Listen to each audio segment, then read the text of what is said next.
makes the track. Well, that's really exciting. We'll advertise all over the United States. Local radio, that's it. And that's where the gentleman who built this Speedway heard about it. Hillside Speedway is an auto mechanic that lives with his family in the suburbs of Washington, D.C. Now, when he heard about racing there in Daytona on the beach and the year-round weather, the beautiful weather over there in Florida, he upgraded the family and headed south. He actually wasn't one of the drivers, but he was a big guy, 6 feet 5 inches tall. So he actually was a better mechanic and eventually a better recruiter for driver. Well, 1941 came around and everything on board was working. And once that was over, everybody went on the beach. And that's when the bill was put as one of the 6 managers in charge. Well, about a year into that rule getting discouraged, because there was no real rules and regulations. All kinds of monkey business going on. So he wanted to form his own racing organization. He got drivers, owners, and in the hotel, we're there today as the Streamline Hotel. After those 3 days, the organization called NASCAR Speedway. And now they wanted to build the biggest speedway in the United States. To make it the biggest, it had 2.5 miles away. With the first case was an airboat. It took 7 years to find this area we were driving on. 500 acres. Totally undeveloped land. It was all trees, lakes, and alligators. But it was a great deal. It was paid $10,000 a year. So I first find out least I was past engineers over here to lay out the 2.5-mile oval track. I got a week later, he got the bad news. You can't make an oval track at this location where they built it, because there's 2 things already here. We have the Daytona Airport on the southeast side. On the west side, there's the drive racing track. So Bill redesigned the track. So what it is today, it is called the Tri-Oval. If you look at it from an airplane, it looks like the track of a team. We only have the track on the left in front of the new stand. That part of the track goes to the left. So we'll notice when we get out on the infield how the track looks like the track of a team. Now, they built down in November 1957 in the very first race, February 1969. 41,000 fans in the old features cheering on their favorite drivers. 80% of those drivers were the ones that raced right here on the beaches of Daytona. Now we're going to go through a bridge here and we go under the tunnel, under turn number 1, and then once you get out of the infield, you'll look around and off to the right, you'll see turns 1 and 2, you'll see the back strip, and you'll see our new signs as well.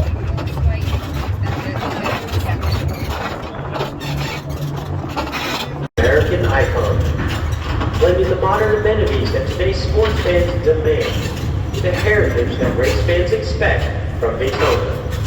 As 2016 saw the closest finish in the history of the Great American Race, it not only conjured memories of Johnny Beauchamp and Lee Petty's 3-wide photo finish in the inaugural 1959 Daytona 500, but reminded race fans everywhere that a reimagined race experience hadn't changed the core of what Bill France envisioned decades ago. Welcome to the World Center of Racing. All right, folks, here along the infield, look to your right. There's the highlight turns for turns 1 and 2. Now, all the turns 1, 2, 3, and 4 are angled at 31 degrees. There is no flat surface of the track. Even the backswitch is angled at 3 degrees. And the start-finish line, which is right under the seat in the front of the stadium there, where the black and white seats are wrapped angled at 18 degrees. Now, here comes one of those cars on the right that you can ride in or drive in NASCAR racing experience.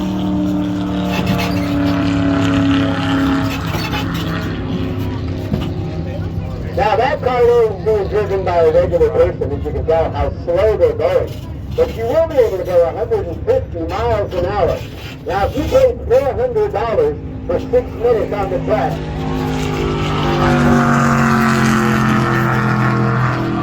you need to be going as fast as that car, because that was someone who knows how to do it. You put the pedal to the metal. In other words, you're only going to go 150 miles an hour. There's a limiter on that car. So if that's the maximum you can go, you might as well floor it and just hold on, because the car will literally steer itself. Now, the track, if you look from the double yellow line to the outside well, is 40 feet. That's enough space for 3 cars to be doing over 190 miles an hour, side by side. But sometimes there's enough room in there for the 4th car to fit. That's when the fun begins. You get 4 cars on that track side by side. They are near 2 to 3 inches apart. And going that fast doesn't take much of a task when someone's spinning out and hitting those walls. And we're designed to absorb the energy so it minimizes damage to the car and, of course, minimizes damage to the driver. Let's take a ride across the lake and those turns in the 4 on the east end of the track. Watch this car coming down the back stretch. You'll see him coming all the way down and coming into turns 3 and 4. Over to the right.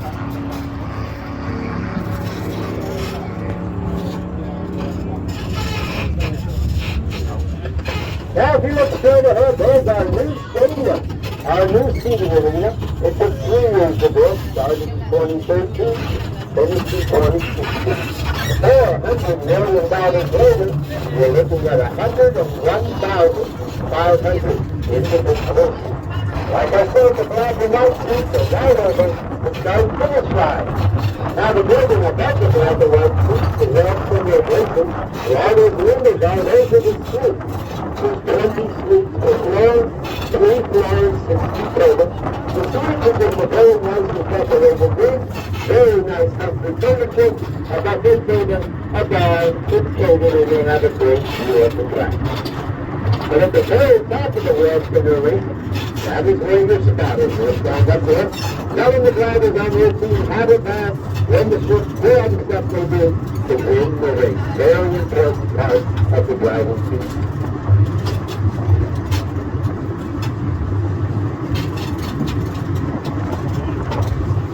I'm going to take it all the way down to the east side of the track so you guys can also see turns 3 and 4. But if you look to the right across the lake, you'll see a car coming down the back stretch and then we'll be coming around turns 3 and 4. That's the right, 3 and 4. They drop off the lines on the dash so you can park your RV, your motorhome, your trailer, even you can put your kit. Now, 80% of the campsites here are all self-contained. In other words, there's no hookups, there's no fuel, there's no water. You can pay the premium along the campground along the lake. I'll tell you about on the way out. But most of the campsites here are self-contained.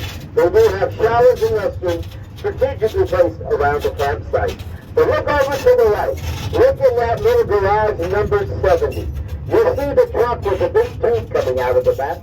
That is one of our 3-track dryers. In the back of that truck is a jet engine, literally like you'd find on a jet plane. Those 3 trucks driving side by side, going around the track, will completely drive the track in 45 minutes. It costs $1,800 an hour for jet fuel to run those trucks. Now on the left is the care center. We have 3 of these around the infield. This one here, though, is our hospital. It's used if there's any accident or incident on the track. During the races, they staff it with doctors and nurses. And then the driver's area right over here is where they bring those multi-million-dollar motorhomes. Over here on the left. Now, this will be exclusively for the drivers and owners. You will not have access. But you will have access to the inside area of all the garages. It's called the fan zone. All of this was rebuilt after our Thursday hurricane back in August of 2004. We literally had 3 weeks of hurricanes all on Thursday. They had to rebuild all the garages because Hurricane Charlie came right through the infield and wiped them all out. So we added the fan zone. We added 100 garages. We now have 174. Now the NASCAR garages are very unique. I'm going to show you in just a minute. But this fan zone is a cool area. It's an added ticket under the ticket in the stand. We bring you on these trams dropping right there on the right. And you walk around this area before the race, during the race, or after the race. They also built a media center, which is the back side of the building to your right. After the victory lane festivities, the drivers, celebrities, etc., will walk through the fan zone and go to that building to do the interviews. But look over to the right, across the blue picnic table, and you'll see the NASCAR garages. Now those garages have the unique feature of a window where you can look inside before the race to your favorite driver's car, because every driver that's in those garages will have the name on that window. Now they also built a new victory lane in 2012, even though the other one stood up to Hurricane Charlie. And this is going to be the walking part of the tour. We're going to go into the victory lane that you guys have seen on television since 2005. Now this victory lane, please do not go on the stage and do not go in the bleachers. Still on the flat, but we had someone almost fell off the stage a few months ago, so now no one can go up there. But that's okay, the victory lane here says victory lane in 3 sections. So you can stand on the flat surface in front of the stage to get photos. When I stop, drop the chains on the right, wait by the side. Now the building right here on your left, that is the original victory lane that stood up to Hurricane Charlie. And that one, what they use it as victory lane, they did photos and interviews. The new one's coming up on the right. We're going to go there after we go to the fence. The building above the new victory lane, the Black Horse building, is a membership club. You can join as well. Just have to have a lot of zeros and commas in that check when you write it. Mostly of celebrities, retired drivers, and stuff like that. But right now, we're going to go up here to the fence, because if you look over across where it says number 19, that's pin 19, going across the grass. There is your start-finish line, right over there on the right-hand side, angled at 18 degrees. That's why if you've ever watched a race here at Daytona and the winner does a 360 around the start-finish line, he only does one, because gravity's going to pull him down at 18 degrees down to the grass. Once he's on the grass, he just continues to tear it up. Go ahead, go up to the fence, put your camera lens right up to the hole. That way you don't get a picture of the fence, you get a picture of the victory lane. Now again, do not go on the stage, don't go in the bleachers, stay on the flat part. It's where the shade is anyway at this time of year. They present the jacket, they present the trophy, the confetti, the champagne, all of that. The car's on the flat part. The driver and his team are up on the stage. Now there are 3 sections here, so stand in front of the stage. Get the photos, folks, because you are on the world famous Daytona Victory Lane. Come on over, folks. Get the front of the stage, take photos.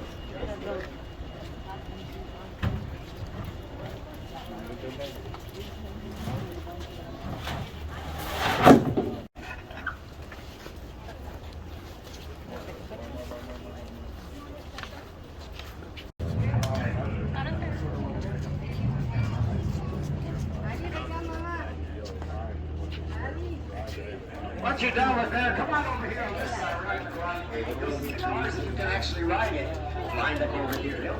All of the stuff, man, you're sweating in the suit. Got the Hans of Ice. The seat isn't like your luxury car. You're pretty much strapped in. It's so tight, it's hard enough to shift and the pedal in the hole. We saw, once they get to 80, I think they took the foot off the accelerator because they were going slower. They were going so slow, the only thing they didn't have on was their left blinker. I hear someone coming around. Let's see how fast it goes. That might have been the car that left 20 minutes ago. You only get 6 minutes for 400 bucks.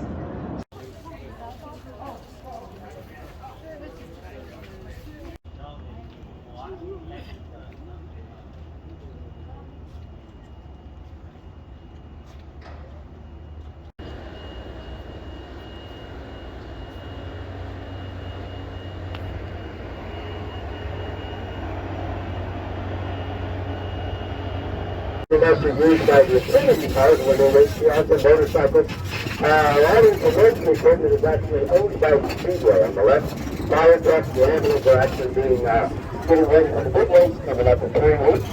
But if you guys think you're paying a lot for fuel, let me go down and look at part 3 and 4. Now this is racing fuel here, and also is the official fuel like NASCAR. Look to the right. You think you guys got it done. Now considering your car with racing fuel. 98 octane. $12.90 That's right. Hello, thank you very much.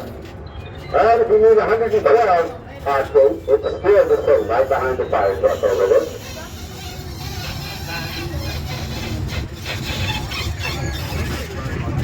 Now this is the road course over here. During the road at 44, they actually use the Speedway and the road course. This has a little over 1.06 miles to the actual track, so it makes it a 3.5-mile loop.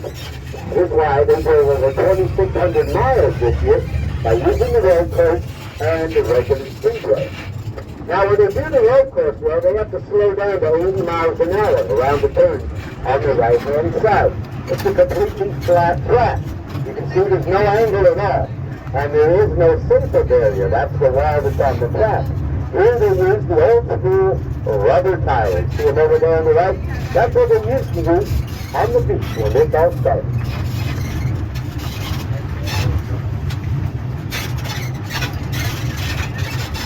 Now, if you have a time zone ticket during the race, and they're on the road course, you can stand on that sidewalk right over there. And look how close you are to those cars coming around the track.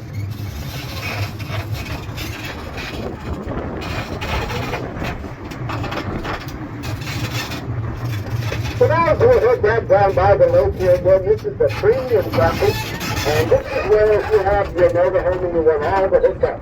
You want everything from the power, the internet, the water. There is no sewer though, but that is fine because it depends on the size of your motorhome. You can run you for 10 days during the Daytona 500, $2,500 to buy some motorhome here.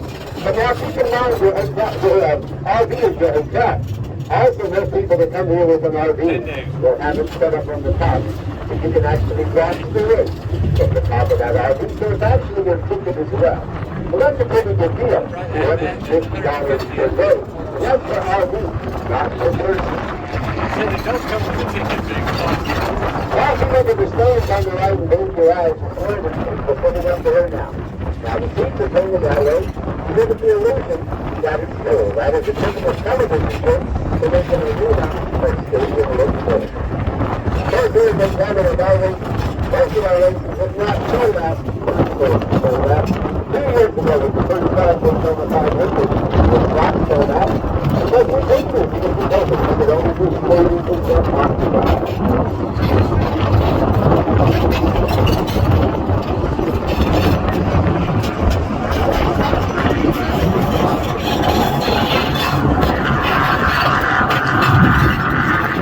Here comes one of those cars around the track and water coming down the front street. Coming down the back stretch, off to your left. Now this is number 43 on a lot of those cars because this used to be the Pettiest period. Richard Petty's number, of course, was number 43.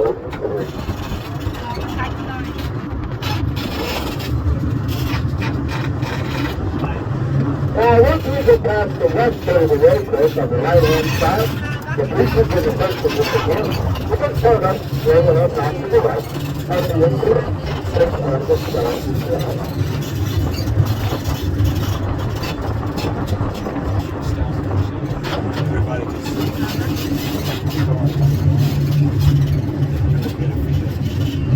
Now, if you look to the left of the wall on the track, at the top of the track, like I said, it's called the surface area. Stands for steering and what he does, like I said, what they're doing is doing the impact to minimize the damage to the car and minimize the 500 club and the stand.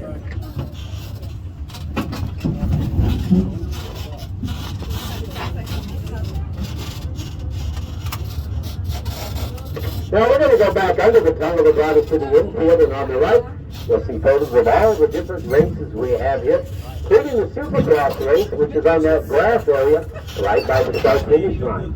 After the Daytona 500, they bring in 300 truckloads of dirt to make the track for the motorcycles.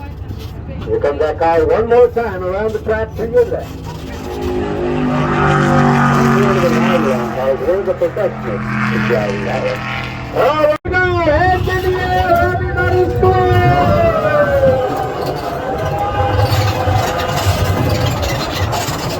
Good job! There you go. You better have a little fun, I'm sure.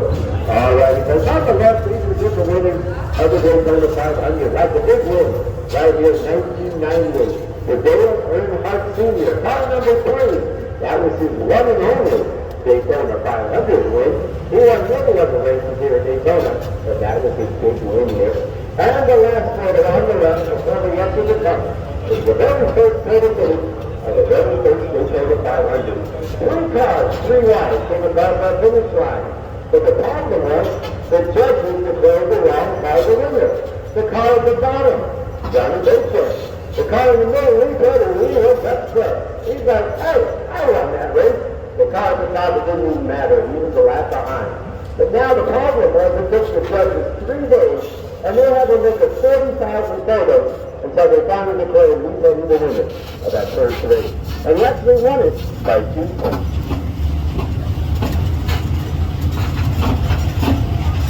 All right, we're going to make our way around on the west side of the U.S. Again, this is more camping over here. About 800 spaces they'll stop off the line. But this is also where that dog racing track was when Bill was trying to build that 2.5-mile oval track.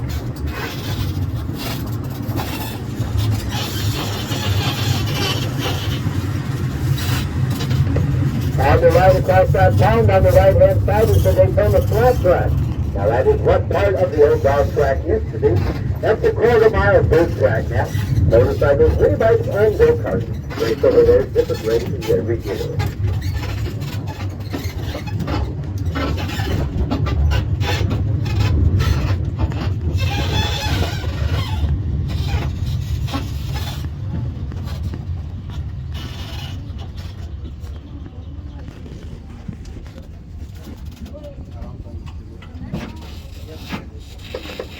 Alrighty folks, now we're going to go in the fourth out of the 5 new entries. When they started to build this project, they gave it a name, the Daytona Rising Project, and they put out offers to hundreds of different companies to be able to have their name on one of the 5 instances. Of course, each of these companies put up a certain amount of the $400 million, but they all will have a permanent name and a permanent interest in our new stadium. Right over here, sponsored by Advent Health. They're the ones that have the care center, and that one over there by the driver's camping in the infield, that's our hospital during the races. Entrance number 2 in a minute, coming up on the right, sponsored by Chevrolet. Most of the postcards for NASCAR race here at Daytona are Chevrolet.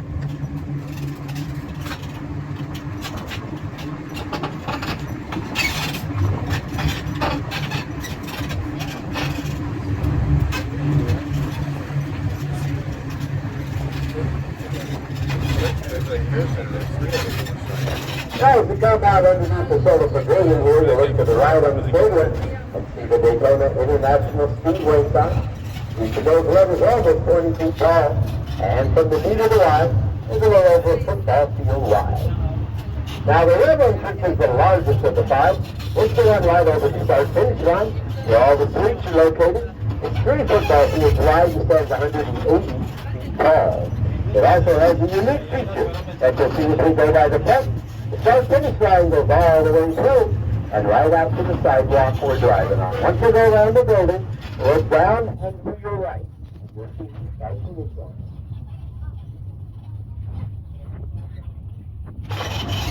To the start-finish line on the right, you'll see that pillar there. It has a picture of what the track looks like as an upside-down capital D.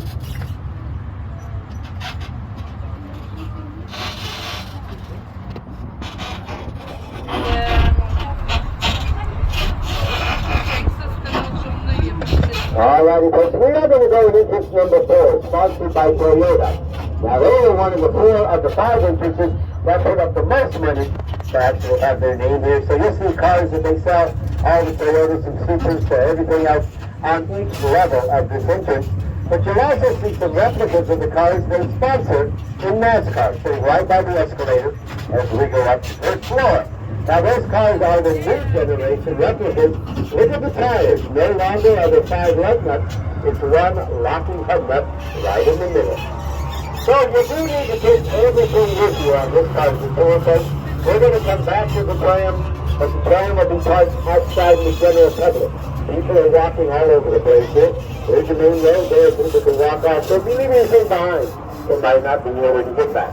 So take everything.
traction vibrates.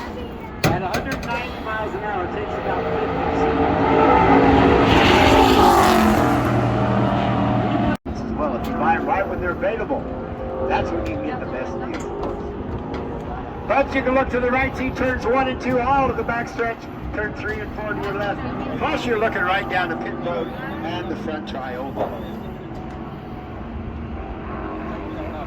So this car is going to get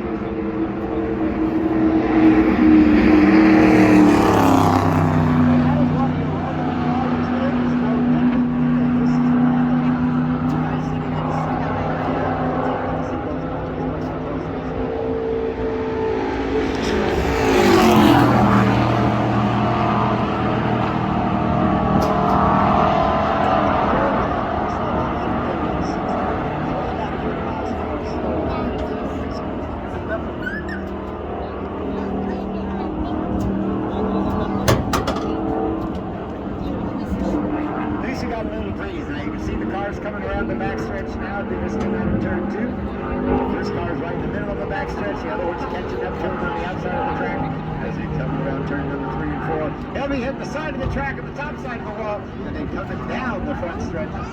And he'll be in the top part of the track as the faster car is always passing on the right.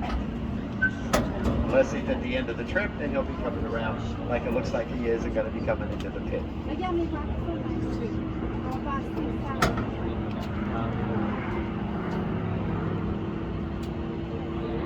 Yeah, the ride along's done. The other guy driving is still going.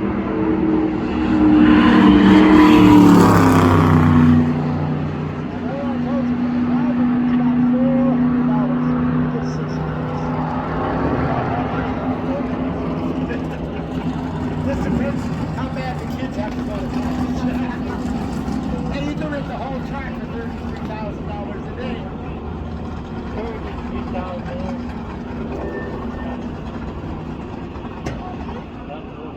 There's that van that I told you that can push the cars 80 miles an hour. With the windows in them, you can kind of see them there. Above those garages is a viewing platform in the fan zone. That'll hold about 3,000 fans out of the 20,000 fans that fit in that area. They do have a live band playing on the stage to the far right. And those metal structures either side of the victory lane is for your Jumbotron TVs. Each one of those 4 squares has a 40 by 80 foot TV in it. Oh, this guy must have paid a whole lot of money. He's still driving. Yeah, baby, there he is. He ain't doing 150 though, I can tell you that. They can put a different chip in there to make you go as fast as they want you to go or slow. He might be doing 120. That's on a Sunday, a 12-hour period.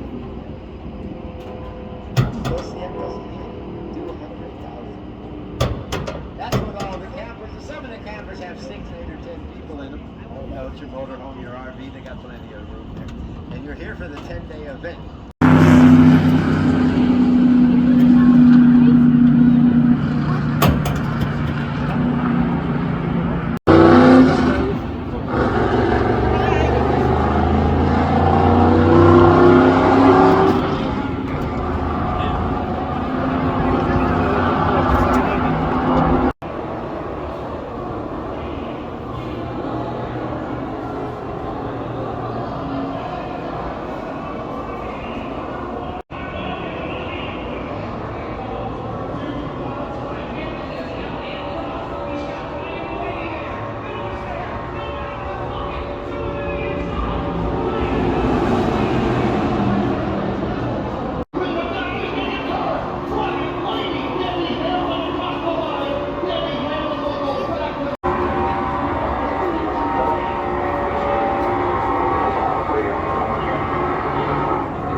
That's the angle of the high bank third, 1, 2, 3, and 4. Also, you'll see some of the stock cars that race on the beach. There's the leader, and you'll see the last 10 seconds of all the Daytona 500 since 1969. Now, if you want to go shopping or something to eat or go to the movie, outside across the street to the left, there's one Daytona outdoor shopping mall. And the glass building on the left is our headquarters. Turn that car right over there. Now, once you guys are done with the museum, you're going to come out of the front of the tour office and the tour building where you're willing to buy your ticket. Before you go to your car, get to the sidewalk, turn left. We're going to check out some of the things I'm going to point out as we go by the front of the building. Coming up on the right-hand side. Sons of Bill France Sr., Bill France Jr. Big influence on the track. He took over when his father retired in the early 70s. He's also the one responsible for the night races and the lighting system installed by Musco Lighting out there from Iowa, 1998. Now, the sidewalk on the right is the Walk of Fame. Footprints, handprints, and autographs of all the Daytona 500 winners since 1996. And then the statue on the right, that's the legend himself, Dale Earnhardt Sr. Car number 3, We Love Daytona. This was his favorite Speedway. Since he won the big race in 98, with his Daytona 500, walked behind the statue, looked down at all of the years that he raced, and won here at Daytona.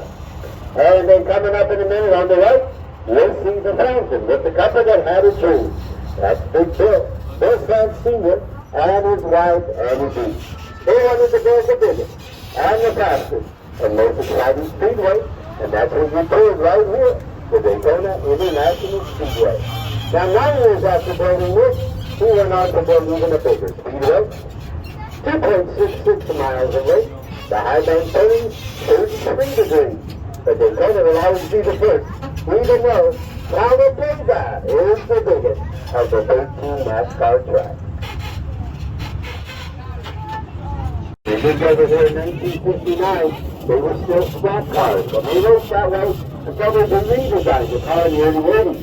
These tunnels you're going to see on the left is how the drivers would have got their cars onto the track. Back in those days, from 59 to the early 80s, they would have driven those stock cars under those tunnels right there, under turn 4, right out to the garages.